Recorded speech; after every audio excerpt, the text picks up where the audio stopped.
বিএনপির নিজস্ব ভোটের চেয়ে 11 ভোট বেশি পেয়ে রাষ্ট্রপতি হয়েছেন মির্জা ফখরুল। কলকাতায় অগ্নিকাণ্ডে নিহত 7 বাংলাদেশির মরদেহ ফিরছে 22 আগস্ট। টানা 5 দিন বৃষ্টির পূর্বাভাস দিল আবহাওয়া অধিদপ্তর। মেসে খাবার খাওয়া নিয়ে তর্কের জেরে বন্ধুর হাতে প্রাণ গেল আরেক বন্ধুর। বিপিএলে 40 কোটি টাকা ক্ষতি, তামিমের দাবিকে মিথ্যা বললেন আসিফ। দর্শক, গ্রামের কাগজের সকালের সংবাদে আপনাকে স্বাগত। আপনাদের সাথে আছি আমি স্বপ্না দেবনাথ। শুনছিলেন প্রধান প্রধান শিরোনাম, এছাড়াও রয়েছে রাশিফল। এবার চলুন যাওয়া যাক মূল আয়োজনে।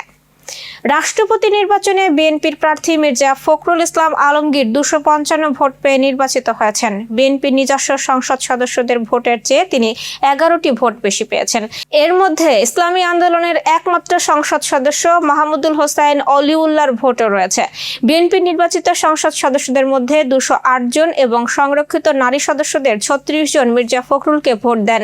এতে বিএনপির নিজস্ব ভোট দাঁড়ায় 240টি। এর বাইরে জোট সঙ্গীদের 3টি স্বতন্ত্র সংসদ সদস্যদের 7টি এবং ইসলামী আন্দোলনের হাত পাখা প্রতীকে নির্বাচিত এমপির 1টি ভোট পান তিনি। বিষয়টি নিশ্চিত করে চিফ হুইপ নুরুল ইসলাম মনি বলেন, প্রথমে তিনিও চিন্তা করেছিলেন অতিরিক্ত ভোটগুলো কোথা থেকে এসেছে। পরে হিসাব করে দেখা যায় স্বতন্ত্র 7 জন, জোট সঙ্গীদের 3 জন এবং হাত পাখা প্রতীকে নির্বাচিত একজন সংসদ সদস্য মির্জা ফখরুলকে ভোট দিয়েছেন। সব মিলিয়ে তার ভোট হয়েছে 255টি। অন্যদিকে মির্জা ফখরুলের প্রতিদ্বন্দ্বী জামায়াত নেতৃত্বাধীন 11 দলীয় জোটের প্রার্থী কর্নেল অবসরপ্রাপ্ত অলি আহমেদ পেয়েছেন 88 ভোট। কলকাতার মির্জা গালিব স্ট্রিটের হোটেলে ভয়াবহ অগ্নিকাণ্ডে নিহত 7 বাংলাদেশির মরদেহ আগামী 22 আগস্টের মধ্যে দেশে ফেরত পাঠানো হবে। বৃহস্পতিবার নিহত 9 জনের মরদেহের ময়নাতদন্ত সম্পন্ন হয়েছে। এর মধ্যে 2 ভারতীয় নাগরিকের মরদেহ পরিবারের কাছে হস্তান্তর করা হলেও 7 বাংলাদেশির মরদেহ এখনো মর্গে রয়েছে। কলকাতাস্থ বাংলাদেশ ডেপুটি হাই কমিশন জানিয়েছে, সাতক্ষীরার 2 বাসিন্দার মরদেহ ঘোজাডাঙ্গা ভোমরা সীমান্ত দিয়ে এবং বাকি মরদেহ গেদে দর্শনা সীমান্ত দিয়ে দেশে আনা হবে। মরদেহ দেশে ফেরানোর খরচ বাংলাদেশ সরকার বহন করতে পারে। এদিকে আগুনের কারণ খতিয়ে দেখছে কলকাতা পুলিশ। প্রাথমিকভাবে এসি বিস্ফোরণ বা শর্ট সার্কিট থেকে আগুনের সূত্রপাতের কথা বলা হলেও কারণ এখনো নিশ্চিত নয়। ঘটনা হোটেলের লিজ হোল্ডার আবু জাফরকে গ্রেফতার করা হয়েছে। ঝিনাইদহ শহরের মহিলা কলেজ পাড়ায় একটি ছাত্র মেসে খাবার খাওয়া নিয়ে তর্কের জেরে বন্ধু লিখনের ছুরিকাঘাতে অপর বন্ধু কাউসার আলী নিহত হয়েছে। এই ঘটনায় অভিযুক্ত বন্ধু লিখনকে পুলিশ আটক করেছে। ঘটনাটি ঘটেছে বৃহস্পতিবার সন্ধ্যা 6:30টার দিকে।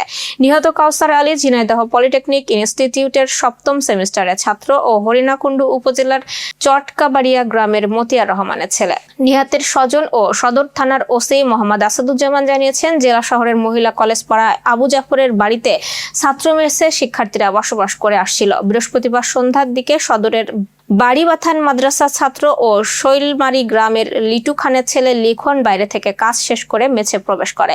এ সময় সে দুপুরের ভাত ফুরিয়ে যাওয়ার কারণেই তার মেসের বন্ধু কাউসারকে দোষারোপ করে।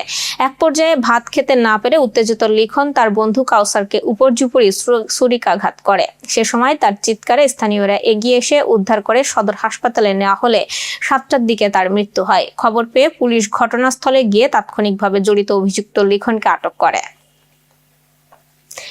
দেশের 8 বিভাগেই আগামী 5 দিন বৃষ্টির প্রবণতা অব্যাহত থাকতে পারে। কোথাও হালকা থেকে মাঝারি ধরনের বৃষ্টি বা বজ্রসহ বৃষ্টি হতে পারে, আবার কয়েকটি অঞ্চলে মাঝারি ধরনের ভারী থেকে ভারী বৃষ্টিপাতেরও সম্ভাবনা রয়েছে বলে জানিয়েছে আবহাওয়া অধিদপ্তর।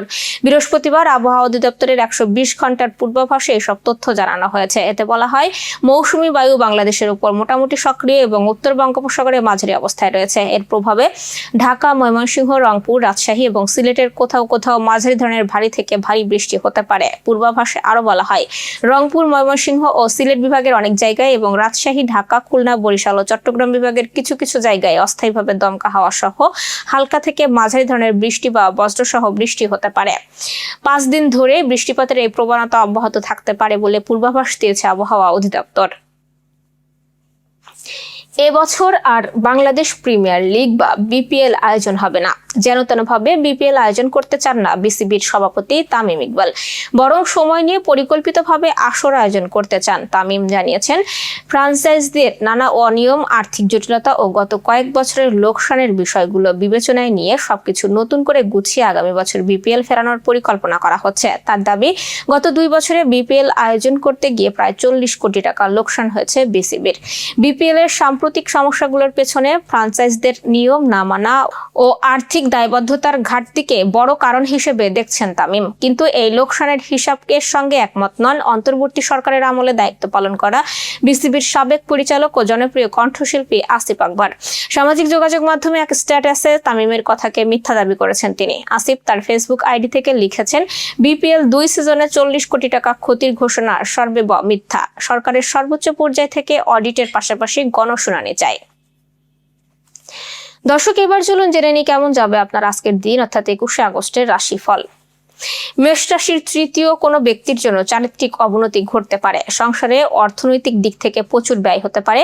অপ্রিয় সত্যি কথা বলায় বিপত্তি আসতে পারে এবং ভুল কোনো সিদ্ধান্ত আপনার ভালো সময়কে নষ্ট করতে পারে।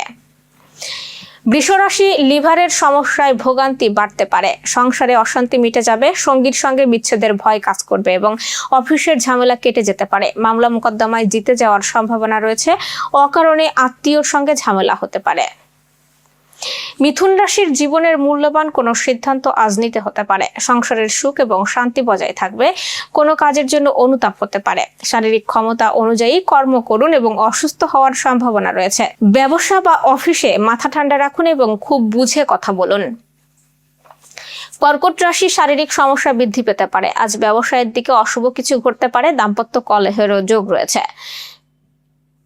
সিংহ রাশির শ্বশুরবাড়ি থেকে কিছু উপহার পেতে পারেন। ব্যবসায়ীদের ব্যবসার অগ্রগতির যোগ রয়েছে। পিঠের ব্যথা ভুগতে হতে পারে এবং কোনো বিষয়ে সংশয় নিয়ে সঙ্গীর সঙ্গে ঝামেলা হতে পারে। কন্যা রাশির আজ সম্মান প্রাপ্তির যোগ রয়েছে। কোনো পাওনা টাকা আদায় নিয়ে বিবাদ হতে পারে। পড়াশোনার জন্য দিনটি বেশ ভালো। পায়ে কোনো আঘাত লাগার সম্ভাবনা রয়েছে এবং বাসার দিকে বাড়তি কোনো খরচ হতে পারে। তুলা রাশি, বন্ধুর কোনো উচ্চপদস্থ ব্যক্তি আপনাকে যেচে উপকার করতে পারে। চাকরিতে বদলি হওয়ার যোগ রয়েছে এবং অতিরিক্ত পরিশ্রমের ফলে রক্তচাপ বৃদ্ধি পাবে। আজ সতর্ক না থাকলে অফিসে সম্মানহানি হওয়ারও যোগ আছে। বৃশ্চিক রাশির, গঠনমূলক কোনো কাজের জন্য চিন্তা ভাবনা করতে হতে পারে। উচ্চ রক্তচাপের সমস্যায় ভুগবে। স্নেহভাজন কারোর সঙ্গে ঝামেলা হতে পারে এবং ব্যবসায় জটিলতা কাটিয়ে ওঠার সময় এসেছে। ধনুরাশির, সারাদিন প্রচুর পরিশ্রম হতে পারে। যানবাহন চড়ার সময় অতিরিক্ত সতর্ক থাকুন। আঘাত প্রাপ্তির যোগ রয়েছে। অযথা কোনো ঝামেলায় জড়িয়ে পড়তে পারেন এবং সম্পত্তি কেনাবেচার জন্য শুভ সময়। কর্মজগতে আপনার জনপ্রিয়তা বাড়বে। মকর রাশি, আজ সারাদিন হতাশা বোধ করবেন। প্রতিবাদী মনোভাব সমাজে সম্মান বৃদ্ধি করতে পারে। আজ নতুন কোনো কাজের খবরও পেতে পারেন এবং অল্প সঞ্চয়ে নিয়ে সঙ্গীর সঙ্গে অশান্তি হবে। মাথা প্রচুর ঠান্ডা রেখে চলতে হবে। পরিস্থিতির বিরুদ্ধে যাওয়ার আশঙ্কা রয়েছে।